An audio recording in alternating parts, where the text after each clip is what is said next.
si XRP ay nagkaroon na po ng breakout sa ibabaw ng kanyang 21 EMA.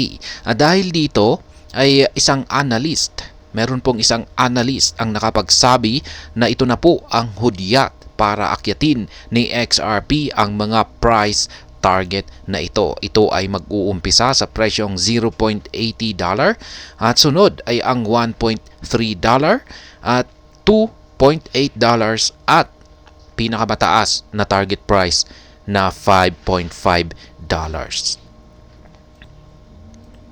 Bago po tayo magpatuloy ay nais ko lamang po munang bigyang linaw ang aking disclaimer kung saan ang nilalaman po ng video na ito ay hindi po ito isang financial advice.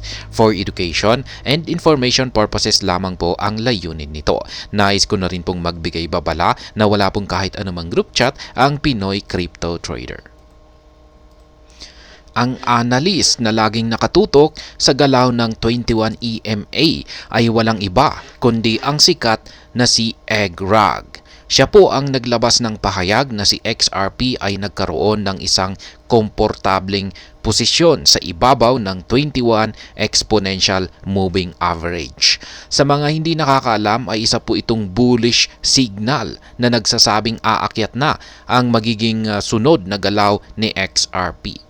Kaya yan, paakyat na po siya. Kaya nag-set na po ng mga target prices si Egrag kung saan ay posible daw pong ma-hit ni XRP sa mga susunod na araw. At ito ay ang mga presyong $0.8, $1.3, $2.8 at ang pinakamataas na posible po niyang akyatin na presyo ay ang $5.5. Malakas talaga ang paniniwala ni Egrag na ang breakout dito sa ibabaw ng 21 EMA ay meron itong malakas na bullish momentum. Ibig sabihin, napakalakas ang pwersa ng mga buyers o ang demand na paakyatin ang presyo ni XRP hanggang sa napakataas na presyong $5.5. Yung first target natin na $0.83 ay isa po itong resistance na nabuo noong July 20. Kaya kung nabasag ito ni XRP ay magpapatuloy ito sa kanyang pag-akyat hanggang sa presyong $1.3. Pero ang mga ito ay tinawag ni Egrag na mga short-term goals lamang. Ang pinaka-target talaga natin dito ay ang presyong $2.8. Pero meron pa tayong mas ambitious na target price dito. Na ayon kay Egrag ay ito po ay posibleng umabot or posible pong umakyat si XRP sa presyong $5.5. Yan po ang ambitious price target natin dito.